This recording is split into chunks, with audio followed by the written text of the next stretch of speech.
Shut up and sit down.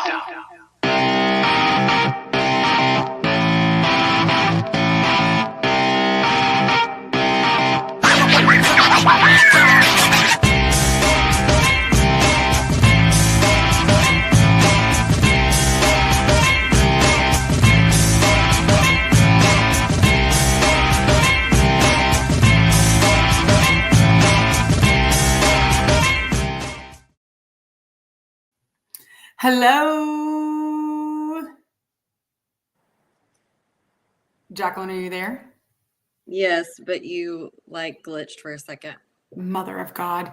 Okay. Well, we're going to do our best to get through this without any technical difficulties, but we have a plan B ready, but we did a test run on this last night. It worked fine, as the 9 of you logged on saw. And of course, now it's probably going to screw us again, but okay. Well, hang in there. And if it does, we'll switch it up for next time. Yeah, I'm not going to do this again. So, hello and welcome everyone to the first official podcast about a game for the season of Pardon Me, Alex. Super excited to talk about it now that we both have been able to watch the team play. There's a lot to chat about and a lot to talk about. So, man, so happy to have the Jacks back. So happy. My dad told me after the game that Breyer, I think Sunday a few days ago, came to First Baptist, and of course Dad's like a deacon greeter person, whatever. Mm-hmm. And, he saw him talking to Gandy, and so he went over and was like, well, we've been waiting 9 months for this day to be here. We have been. It's true. So patiently. Very patiently. So yeah, beyond stoked to have the Jacks back in the Sawmill, and of course the Lady Jacks too. They also kicked butt on Monday. Having the game super early in the day doesn't really do well for community members and people who work. For the most part, I mean, Jacqueline and I are super lucky that we have fairly flexible jobs where we can rearrange our schedules in order to be there, but we know not everybody can do that. And so for those who are able to come, awesome. For being there, but I mean, that's a one-time thing, so that won't be a normal occurrence. Thank God, because it was like a series of serendipitous events that I was even able to come at all, because Monday's always my busiest day of the week. Yeah. But anyway, I was there with my laptop. I had multiple people be like, oh, did you get off today? And I'm like, not really. I got my laptop over there. My phone's been going off the whole time. Literally. Yeah. And I couldn't make it for the girls' game just because that's way too early for me. Like I would basically I would have to take a remote day. Like I'm not going to drive all the way down to Lufkin and then drive all the way back, only being there for like 2 hours of work. Like that makes no sense whatsoever. So I was like, I got to go in for as long as I can and then leave and then work the rest of the day remotely after the game. So, but anyway, so yeah, it was great. I'm excited to talk about it. I know Jacqueline is as well. Just as a reminder and a preface, I mean, usually these first games are, against a team of a lower caliber in terms of like division and things like that. So it's a great opportunity for the team to play someone other than themselves. But we always have to keep that in mind in terms of like trying to really get a good look at them, because it's hard. You're not playing teams that are Division I, same level of competitiveness that you are, although it is a competitive game regardless, but still. So always keep that in mind whenever we're playing teams from, Division II, III, or NAIA in the future. I feel like we always have to have that like caveat whenever we talk about these games, because it's Millsap College, for heaven's sakes. Let's just curb our expectations here. But anyway, so let's go ahead and just jump right into general history and background of Millsaps and move on from there. Yeah, so here's the background on that disclaimer.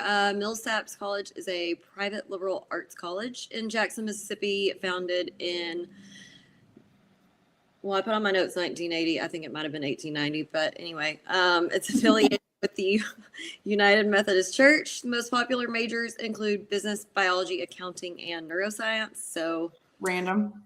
got some smarties over there. We do. Small residential campus. Their enrollment is about 600. And the college's athletic teams, the majors, participate in the NCAA Division III and the Southern Athletic Association. We have never played them before. This is the first time. Yeah. So just for some, I guess, context and visualize the size of this school. Angelina College is a junior college in Lufkin where I work, and we have more than 600 people that go there. So just, again, keep that in mind. Like the junior college down the street has double that in enrollment. So it's a very, very, very small school. Very small. Yes. So I'll give, just before we start with the game notes, a little physical wellness update on the team. If anyone noticed, Elcher was not suited up yesterday. We heard that he has a slight sprained ankle, but should be back Friday.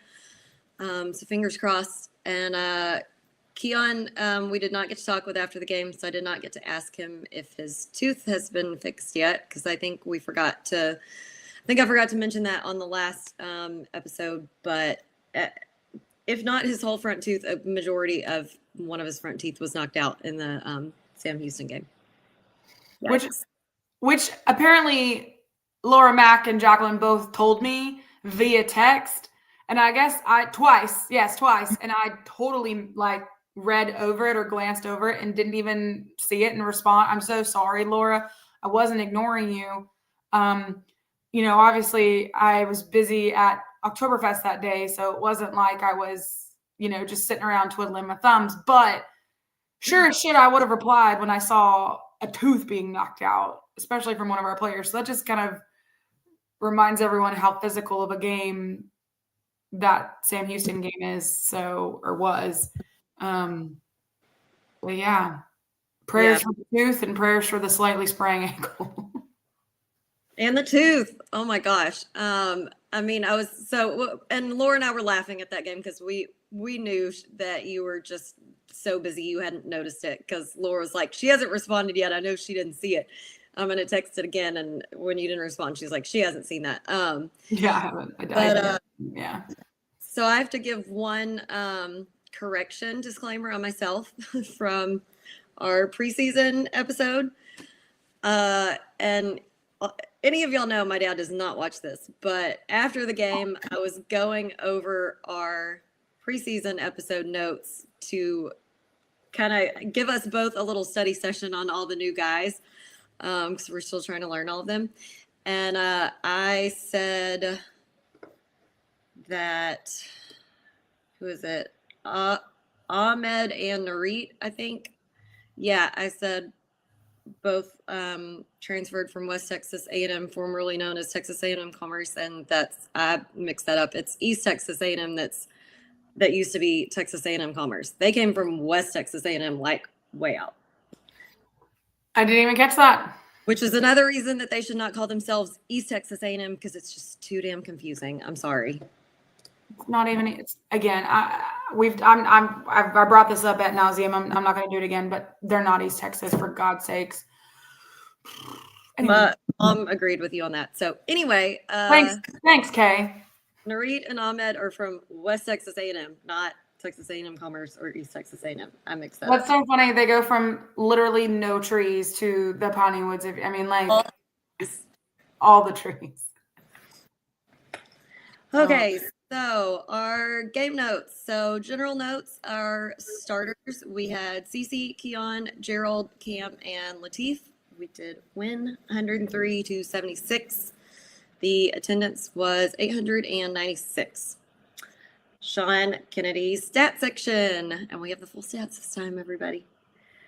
Field goal percentage, and not all of them are great, but we'll get there. Some better than others. Field goal percentage overall, 48.1%. 3-point percentage, 39.3%. Free throws, 56%.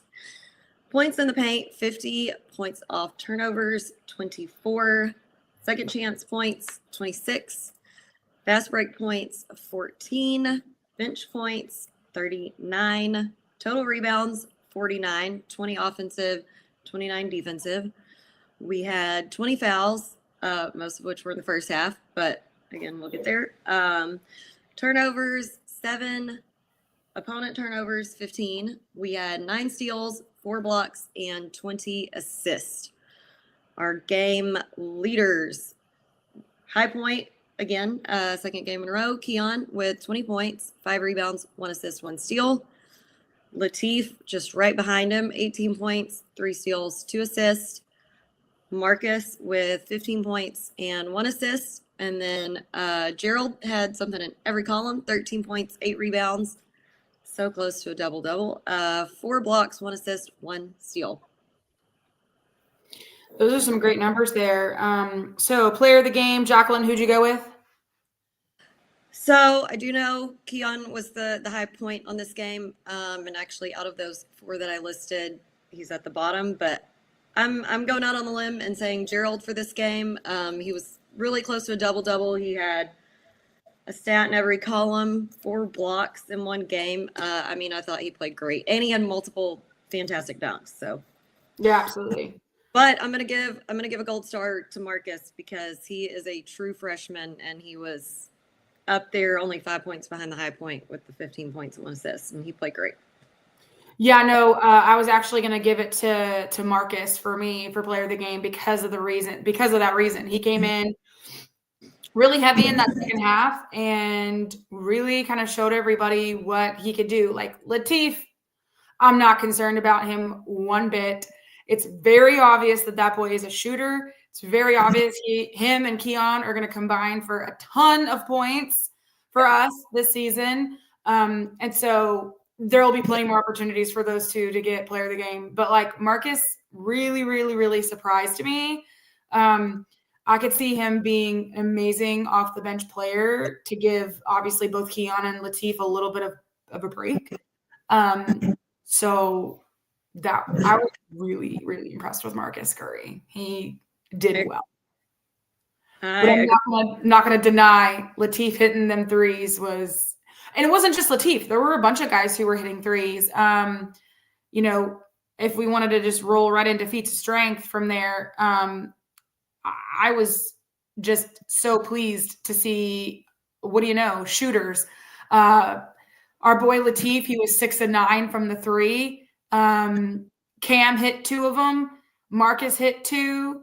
Narit hit 1. And I think that was it. But yeah, I mean, we were even though the 4 of them are really strong 3-point shooters, and I think we're going to see that a lot this season from them. Yeah.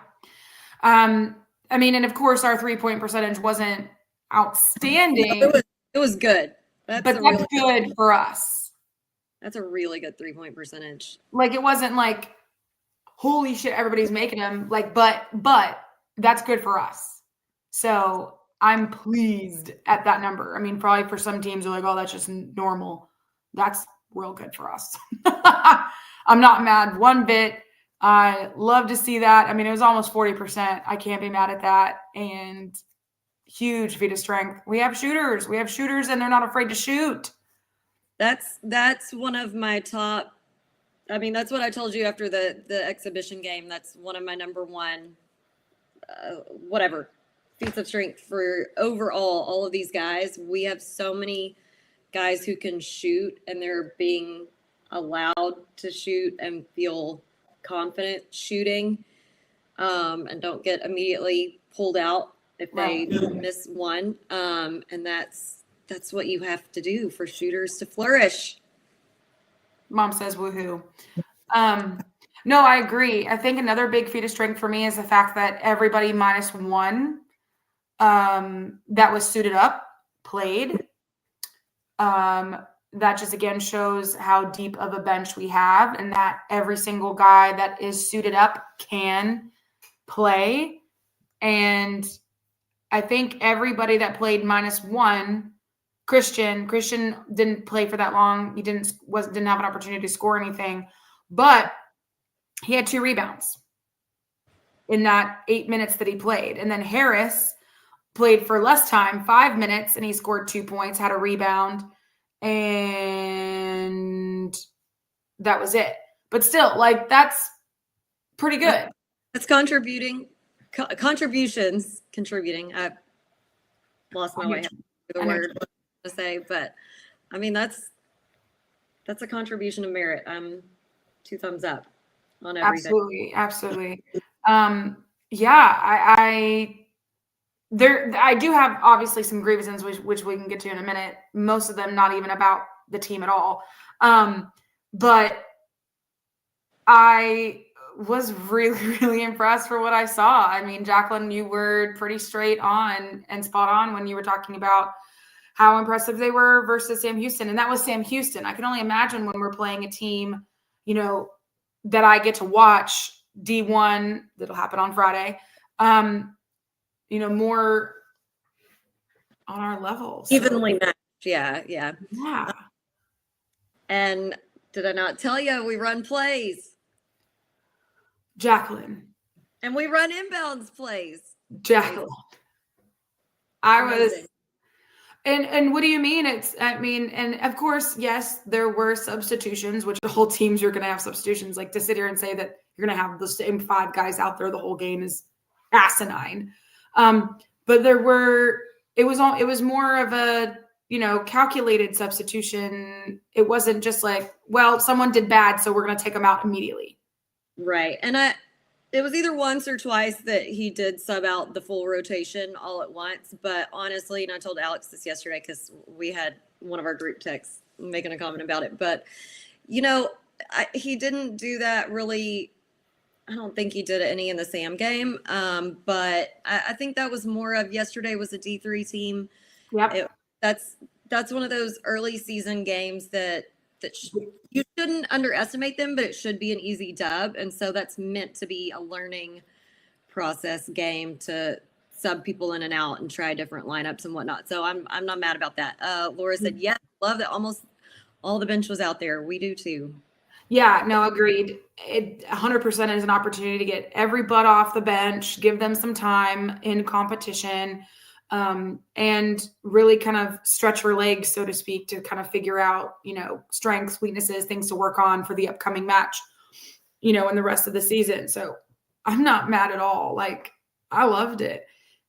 Probably my best feat of strength is the fact that we only had 7 turnovers. When do you remember us having single-digit numbers for turnovers in a game?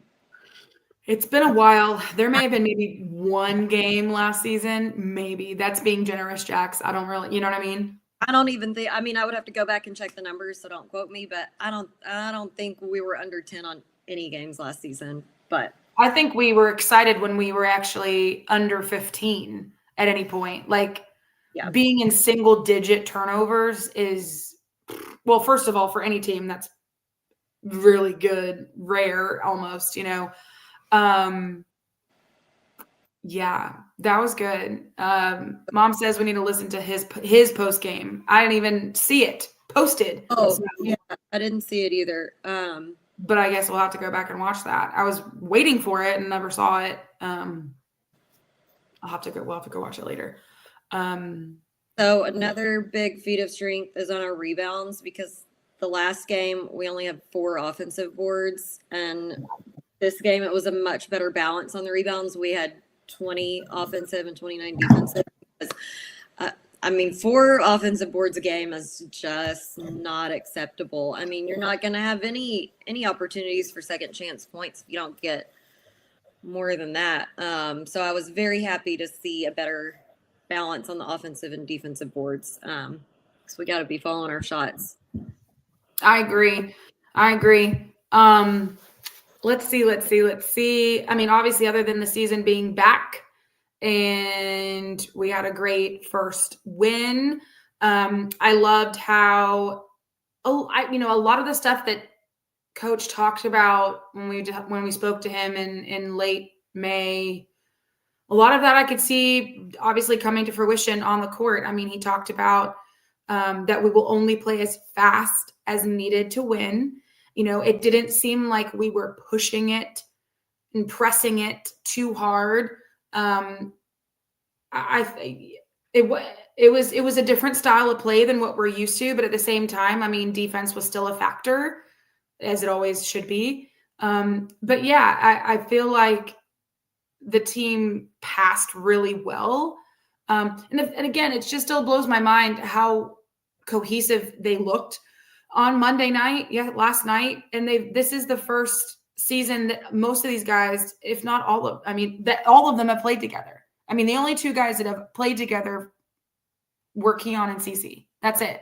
And then Narit and Ahmed. Yeah, but the amount of times that those guys were on the court at the same time were very limited. So, I mean, for the most part, all these guys, this is their first time playing together. So how cohesive they looked in person.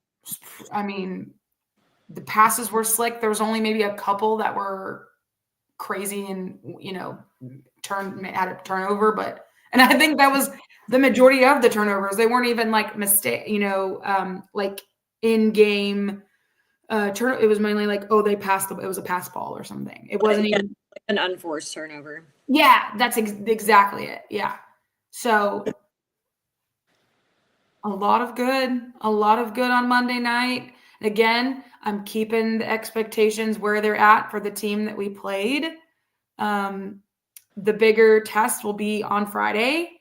And so that is really where I feel like we will have a better idea as to how the season's going to go. Yeah. When watching the game on Friday, and then of course the next game after that, when we play Rice on Tuesday. So I think those games and then the next home game on the Friday after that will definitely be what gives us a better picture of how this team will play this season. Yeah. Any other?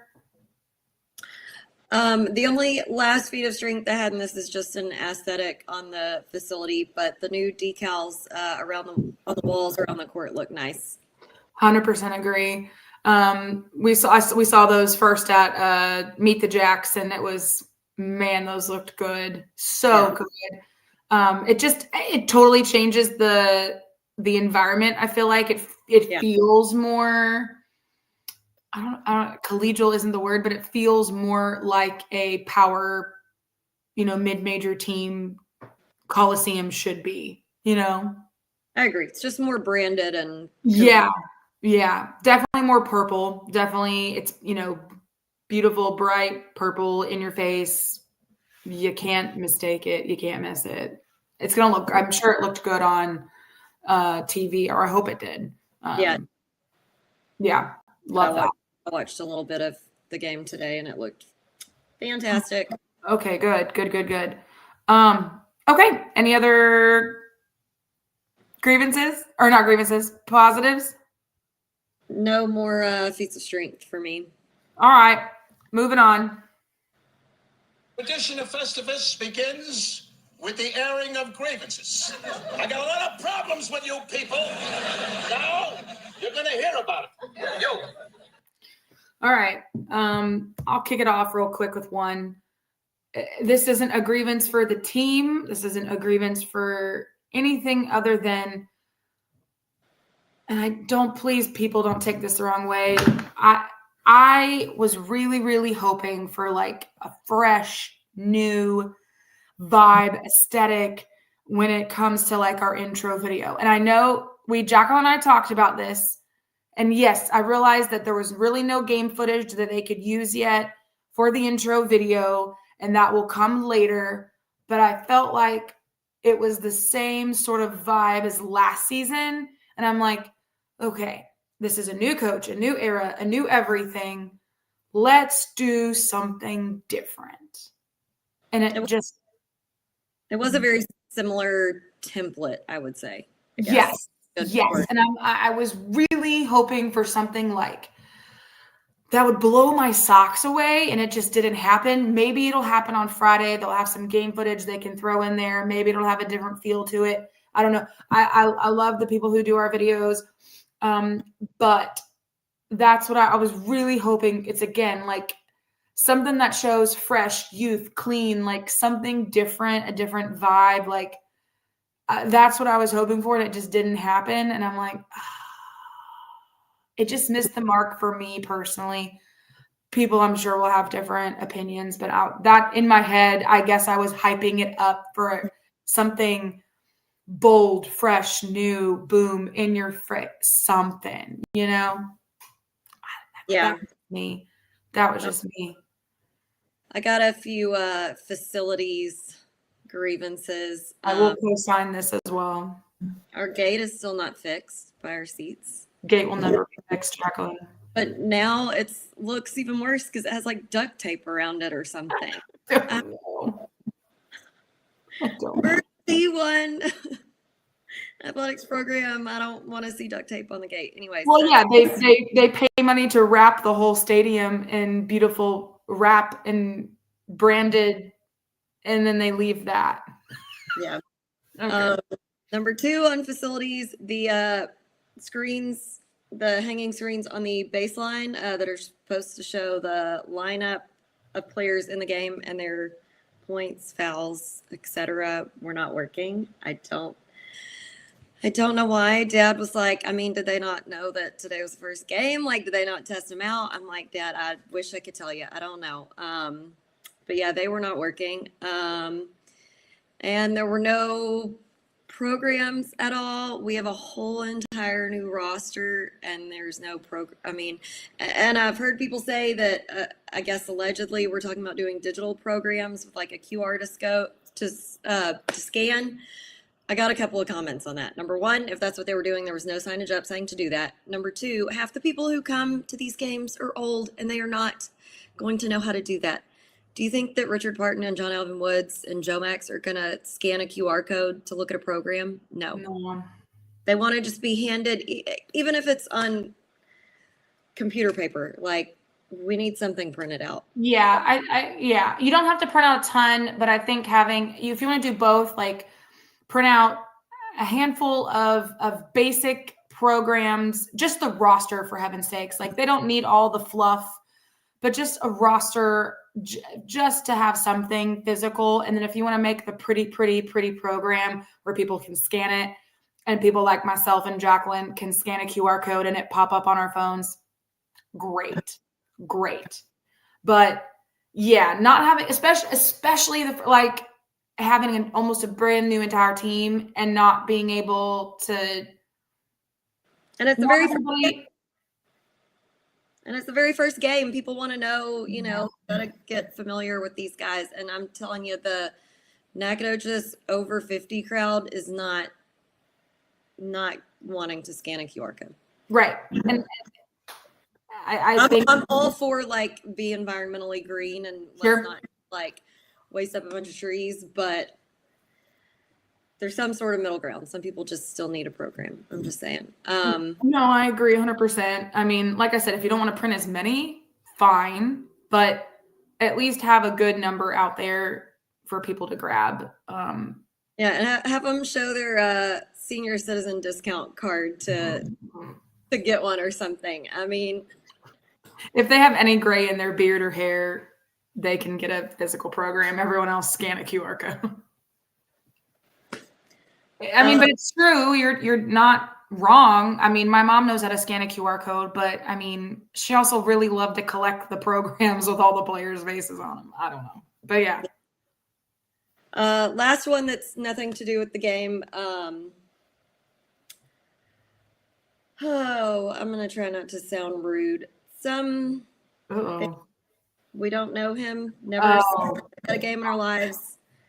And he comes and parks himself in the front row with a noisemaker. What are you doing? And then our poor media guy has to come over and tell him that's against the rules. You can't have that. And I couldn't hear the whole conversation, but I'm telling you, it was a 2 to 3 minute back and forth.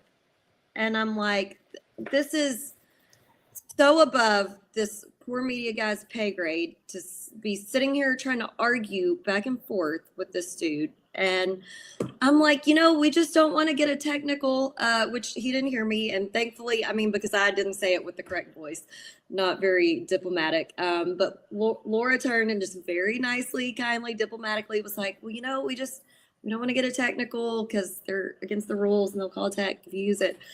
And I'm just like, also, and so we actually discussed that with my parents after the game when we got home. And my mom was like, because I was like, this poor guy, this was like so far above his pay grade to be sitting here arguing with this dude about this. And mom's like, why didn't security or something go over there and say something? And dad and I were both like, I don't think there was any security at the game yesterday because usually where the old tunnel was, there's a few cops standing there. I didn't see them.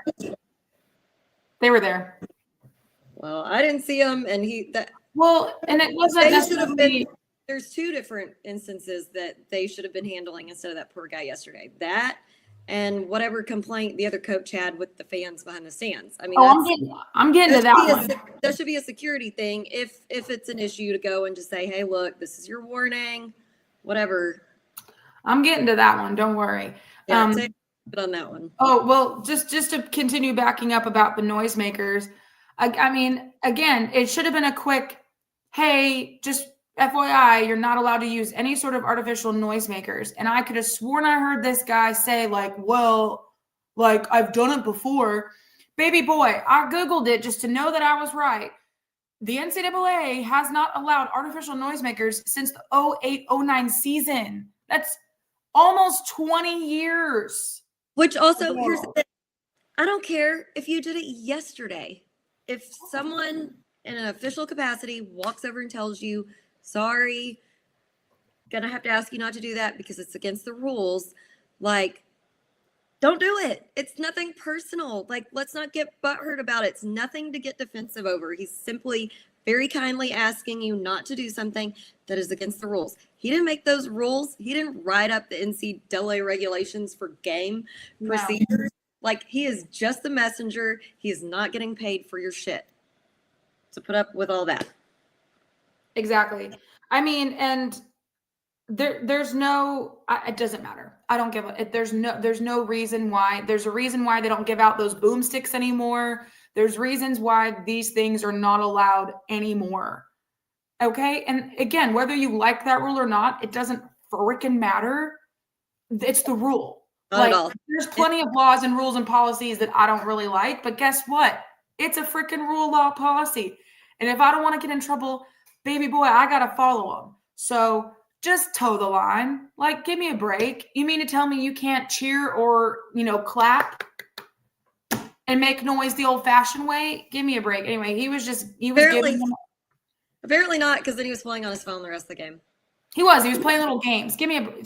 Don't be sitting in the front row, first of all, and play fucking phone games on your phone. You want to talk about a grievance for me is when you go to an athletic or sporting event and you don't even watch the game. You sit there and you're on your phone the whole time. Jacqueline and I are checking our phone because we're looking at stats because there's no stats on the board. So we have to look at them on our phone. And because our damn basketball chat is going off about basketball stuff.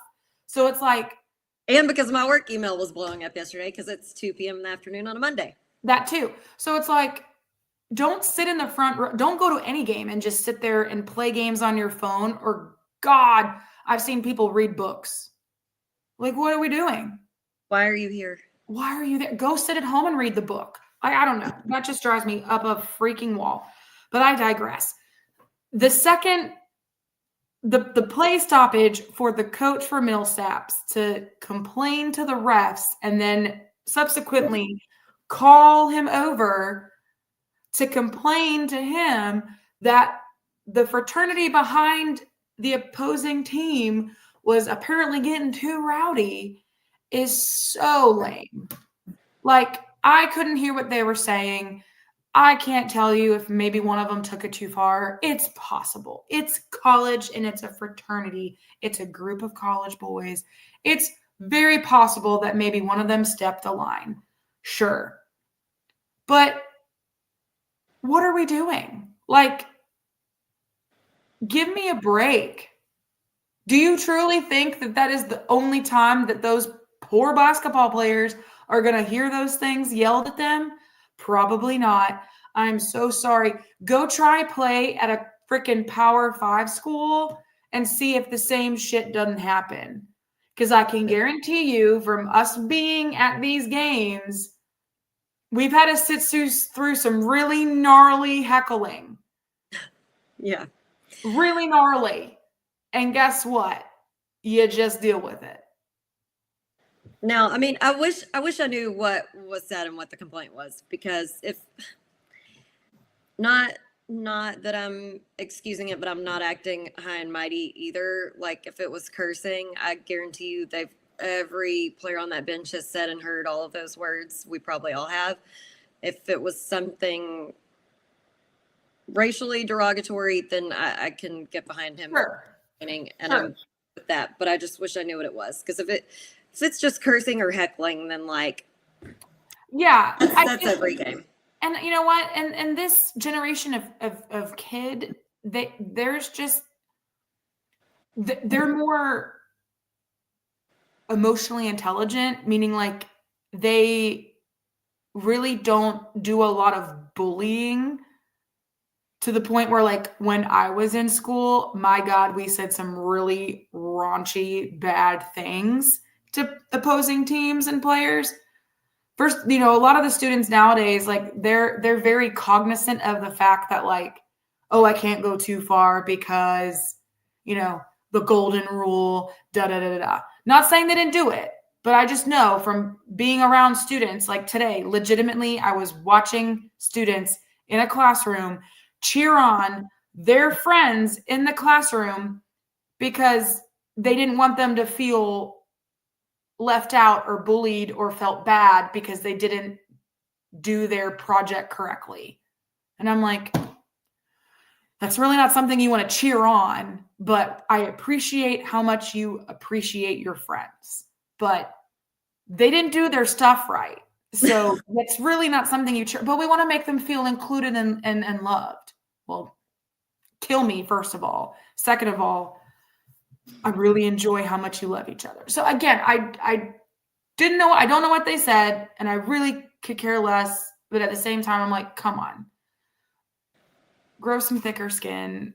And I think I partially agree with you on the emotional intelligence thing. I think nowadays the kids just don't bully each other as much in person. I think the like super out things, they don't say face to face. They save that for online when they can like make that's a true and talk shit to someone. But anyways, that's a tale for another. They're more likely to find those people on the players on Instagram and bully them with a direct message. Yeah. They're not going to say it verbally in person. No, they don't have these kids, no offense to anyone listening, they don't have the sack for that. They don't. They just don't.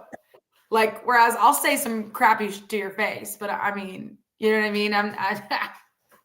Yeah, they're waiting to get home and hate tweet, most likely. Right. So that's, I'm just like, I don't feel like they said anything too far. I think it was literally just like, well, I'm tired of hearing them cursing and stuff behind me. Well, honey, hate to tell you. But anyway, I did forget one feat of strength, and I hate to go backwards, but I have to. I really, really, really loved the fact that the team did the school song sitting with the fraternity behind the opposing bench. They, instead of doing it on the court, they went and sat on the wall and like went and sang it with them. That's a really great way to like engage the fans and engage the students and like remind them that they're students too, and we should be supporting each other and come to our games more and bring more friends and bring more people. So I love that. And I also really love the fact that almost the entire team, there's only a few that didn't come over, almost the entire team came over and gave us hugs. Agreed. And love every single one of them expressed their gratitude and love for the fact that we were there.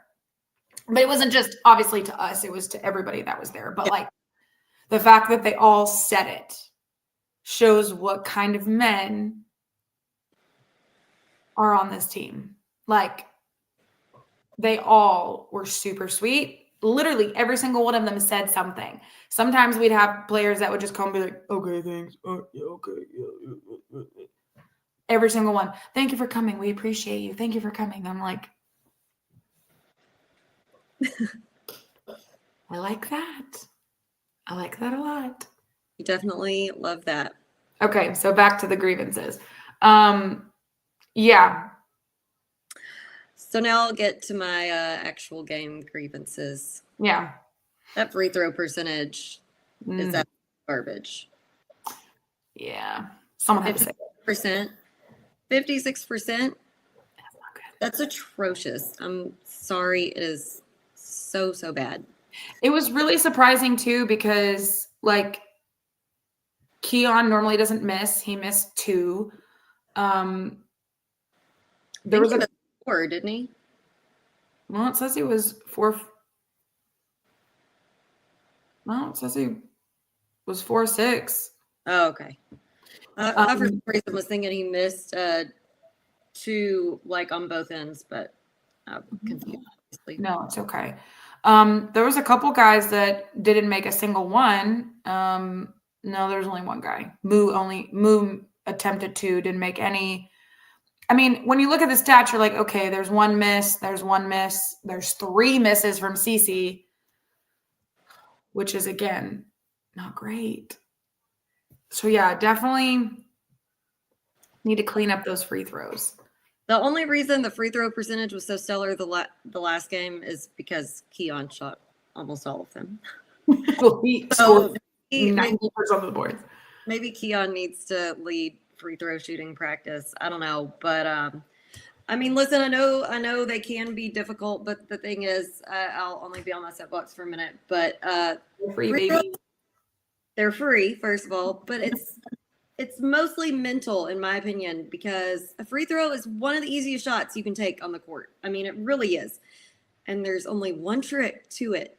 Well, I mean, there's a few tips I would give, like have a routine of exactly how you do it every single time, whether it's dribble twice, then set your hands, whatever, do the same exact thing every time so it's consistent.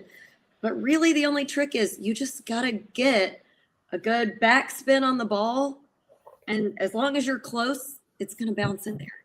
But if you're just shooting it straight on with no backspin under the ball, you can be dead on. And if it's a centimeter off, it's going to ricochet back out. Just got to get a good spin on it. And if you're anywhere close, it'll bounce in there, I promise you, every time. There's my free throw shooting TED Talk. Oh, no, I agree. Having a routine is critical. I mean, you see the pros do it. They literally line up the exact same way every single time. I mean, it's an uncontested free shot. You just need to practice it and make that a priority, because unfortunately and fortunately, again, just like with you, live by the 3, die by the 3. My God, like a free throw miss can cost you bad. Missing 1, missing 2, missing 1, missing 2. That's nothing. But what if you lose the game by 2 points? And they're just free points that are right there for the taking. I mean, I know. Imagine if we would have made all of our free throws. I mean, the game would have been even more out of reach. I think another grievance for me was, now I can see why our, like, whenever you were talking about the Sam Houston game and you're like, I just don't know why second half we just, okay, we let them come back, and it was confusing. I see it now, because first half we came out like our what was on fire, shooting like nobody's business. I mean, we were up and down that court. I was just like, oh my God, can we keep this up for a whole nother half? And now I could see there was a little bit of lagging that second half. I don't know if it was just energy level. I don't know if it was the guys that we had on the court, the mixture of the two. I don't know. But I mean, second half, Millsaps came out like something to prove, and they closed the gap a little too close. I mean, obviously they never got close enough, but again, they're Too close for comfort. Division III school. Like, there's no reason why, we shouldn't have, we should have beat them by more, is what I'm saying. And we easily could have, but for some reason there was a little bit of lag, a little bit of fatigue, maybe. I don't know exactly, can't really, but I saw it now. I'm like, okay, now it makes sense why the Sam Houston game got really close and had to go to OT and barely squeaked by. Just a little bit of something was missing there that second half. Marcus, again, thank God, was hot and got in there and really brought it home for us, because I'm pretty sure majority, if not all of his points were in the second half. Yeah, I think most of them were. Yeah. And love to see it, but at the same time, Millsap's got a little too close. And again, I don't want a team with a mascot that is a major. There's no reason why they need to get any of that close to us. I'm sorry. Agreed. What is a major other than a degree / level of the military? Like, yeah, sorry. That's lame. My last 2 grievances for actual game play stuff. We let them have way too many easy drives down the lane, in my opinion. They didn't score on all of them, but a lot of them they did. There were just a lot of completely uncontested, wide open drives down the lane. So, and I'm not familiar enough with, this lineup and the defenses that they're running to say exactly what the breakdown was. I don't know if it's we need to tighten it up some, or if we're not communicating enough on screens or whatever. But there were just a lot of just wide open drives down the lane that I was like, what do we do? They're D3. They should not be just having a full out run at the basket. But yeah, I agree. I mean, they had 34 points in the paint, Jacqueline. Yeah. It's a lot. It's a lot for a D3 against a D1. 34. The first appearance of the season, guys. The season. Full resting bitch face going right now, but he's so happy. He's the sweetest boy. Yeah, 34 points in the paint for a D3 against a D1. I don't like that. I mean, again, Jared was doing great down there. I mean, you gave him player of the game. He had 4 blocks, big monster blocks. I mean, doing what you can down there, but he's just one guy. You got it. That's a full team effort down there. And just like in hockey, you gotta clear the trash away from the rim. Do not let them get close. There's no reason. So, yeah, man. But all in all, my last grievance, it's kind of a half-ass one. I'm not like super upset about it. Just a point to notice. And I know I'm not going to be mad about the number of fouls that we have. Look at him. Because I feel like this season, almost just as much as last season, we're going to be playing really aggressive defense, and that's just what comes with the territory. If you're going to be playing aggressive defense, you are going to pick up some fouls. But in the first half, we had them in the double bonus like before the last media timeout, and we weren't even in the bonus. So it was like a huge discrepancy in fouls. But we did better on fouls the second half. And also, I mean, that was the first game of the season. And I would like to take this moment to point out that just like it takes the players a few minutes to knock off the rust and get back in the motions of things, the referees have been off for the same amount of time, So true. I think the first few games there may be some more inconsistencies than we're used to seeing on certain things because they haven't been reffing for a while either. So really great point. I'm so bad. I need to put down my feats of strength. I forgot another one. Oh, good. Okay. Which you may call it a grievance, but I liked it. You know what? I liked that the bench cheered on defense. Oh, I did too. And it seemed faster at the Sam Houston game, but at the same, because, when Alex and I so the cheerleaders do a defense chant, but it's Too slow. super slow. Too slow. Alex and I's is a very mid-range defense. And at the Sam Houston game, I mean, these boys were like, defense. And Laura and I were like, it's too fast. We can't keep up. But I think it's doing it pretty quick. I will say. It seemed faster at the Sam Houston game than it did yesterday. But I was happy they were all yelling. I was just like, that is not the cadence with which we normally do it. No, and you know what? And you're right, it's not. But at the same time, I'm just happy that the bench is involved. I'm just happy that they're not just sitting there like bumps on logs. I'm just happy that they're involved in the game. They're paying attention. They're cheering on, and they're having fun. Frick! It was obvious. No one was eating Nutella snacks on the bench. Oh, God, Jesus! If you know, you know. I tell you what, nobody was eating fruit snacks. Nobody was eating Nutella. Nobody was, not paying a lick of attention and just in their own La La Land world. I mean, even Elle, who wasn't even suited up, was sitting down there at the end of the bench, fully locked in, leaning forward, watching the game, talking to the guys when they came off the bench. When they sat down, he was giving them some help or support. Like, everybody was locked in. Everybody was paying attention. Loved it. I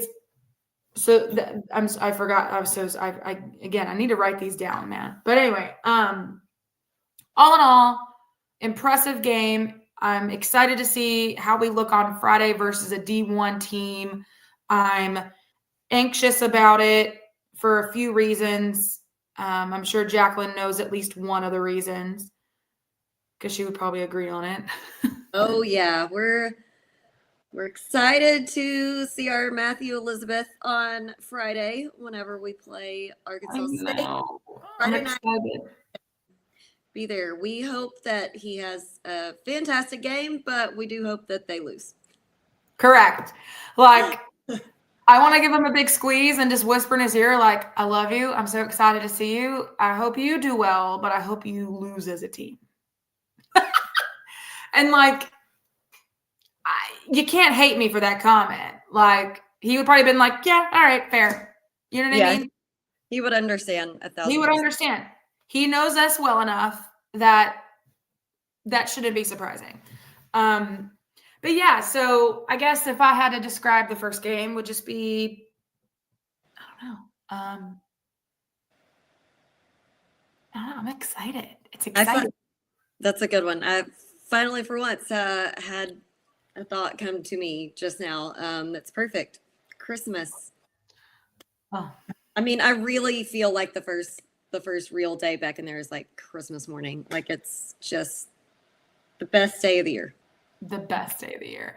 Yeah, I'm excited. The fact that we have 2 home games back to back in the same week is exciting. And so, yeah, I'm ready. I'm glad the season is kicked back up. I'm just really excited. I feel like there was just like a dark cloud over last season. I don't know. Even from the very beginning, it just didn't. Yeah. I don't know. It just didn't feel right. It just didn't feel. I wasn't excited about it. Like, it was. I'm obviously excited to watch basketball and excited to cheer on the boys, but like, I don't know. It just didn't. It didn't feel right. There was just something missing. Something. And then going into this season, I'm just excited for the fact that there's a whole new team to get to know. There's so much newness to it. There's just so many like new players and new moving parts and coaches and the whole 9 yards. And so it's just, I'm ready. I'm excited. And the only thing I wish, and I know it's asking a lot for the first year, I just wish there was a really cool travel game. A cool non-conference travel game. You know what I mean? I mean, there are non-conference travel games, but like, The 2 California ones would have been fun. It just wasn't really good timing for any of us. No, but like, yeah, I mean, I guess California would be fun, but like, I'm talking about like, Yeah, no, those would have been fun because one of them's at Pepperdine. That's like one of the fanciest, swankiest campuses in the U.S. Like Pepperdine's. that's fair. But you know what I'm talking about. I'm talking about like a trip. Oh yeah, like an overseas or something we need to dust off the passport for. Yeah. That's what I'm looking forward to, I think, with this new era and new regime is like I'm fingers crossing for next season for there to be like something overseas, something out of the country, or something to a state that I've always wanted to go to and never had an opportunity to go to. And now it's like, I got a reason now, baby. Maybe they'll do a cool summer trip and tell us more than like a month in advance. So I'm telling you, when Coach said that, he's like, yeah, just, get buy your ticket and come with us to Italy. To Italy with like 1 month's notice. Like we're not balling that hard. What the I was like, sweet baby boy. Like, if anyone wants to sign up to be our sugar daddy, comment in the link below. Otherwise, we're not making an overseas trip at the last minute. My bank will not finance that. No. Anyway, so yeah, we're gonna stay on him and be like, listen, if you know now about even if there's like a whisper, an inkling, a little tiny possibility, like we don't need any details other than the time frame and the dollar amount that we need to be saving. That's it. That's all we need. That's all we need is, yeah, we're going to go somewhere in the month of June, July, August. All right. Do you have an idea, inkling, maybe where and maybe how much we need it? Okay. Couple great. I can start now. Just need to know. Anyway. Okay. So, we mentioned it a few times. We'll mention it one more time because obviously it's important. Home game Friday night. What time is it at, Jacqueline? 6 p.m. and the ladies play at 2 p.m. on Saturday. There you go. So if you are able to come in for basketball, please do. It's a Friday night. Make it a whole weekend and neck, or even just say Friday night. Watch the ladies too, and then you got plenty of time to drive home wherever you came from. Bingo. Or stay overnight and come hang out with us post game. I don't know. Just making stuff up at this point. But yeah, we would love for people to come sit with us down there behind the team, cheer on the guys, or hell, go join the Pikes behind the away bench and go heckle with the rest of the Pikes that are over there. They're having a good time. But anyway, man, first official home and season opener in the bag. Such a nice day. And now Scotty's going to come back right at the end. Oh, Scotty. He's just a fame whore. Come on. Yeah, he's got to say bye to his fans. Come on. Well, come on, Scotty. We got to wrap this hoe up. Come on. Now he's playing hard to get because, he's a cat. So anyways. He's a male and he's a cat. Well, that tells you everything you need to know. Playing hard to get. Typical. Yeah. Okay. Nope. He ain't. He's like, no, now that you want me up there, I'm not coming. As soon as I ignored him, here he is. See? All right, Scotty boy. Here, move him up a little bit because his head is blocked by your name. There we go. Scotty boy. He just looks so bad. He has the worst resting bitch face. He does. Ever I seen. promise He's y'all. so happy. He is the sweetest boy. He is not reflective of his face right now. I promise. I'm not a big cat person, but I will hang out with Scotty all day, every day if I could. He's like a little dog. Anywho, all right. All right. That's right. Be there, be square. Hope to see you all there. Oh, wait, we had a comment. Hold on now. It's probably my mother. Oh, yeah, okay. It is. I knew it. Tickets 2 for $10 for Friday night's game. You really can't beat that. Shoot. That's a deal. That is a deal. That's a great Friday night for the family or, I don't know, cheap date. whatever you want to do. Again, even if you're a student and you're listening, the game is at 6. You'll be done by 8:30 at the latest, babe. That's still plenty of time to go out to the bar. No excuse. 0. All right. It's 8 o'clock. Time to go. I need to eat some dinner. I love y'all so much. We love y'all so much. Thank you for your support, and we are super excited for the rest of the season. Tune in. You can rewatch this if you're just now tuning in. You can start it over and rewatch it on YouTube whenever you so desire, or you can listen to it on Spotify podcasts, wherever you feel like, whatever you feel like doing. Hope you have a wonderful night. Stay warm. It's a crisp 53 degrees out right now, and I love it. But anyway, have a good night. And as always, Axe and Jacks.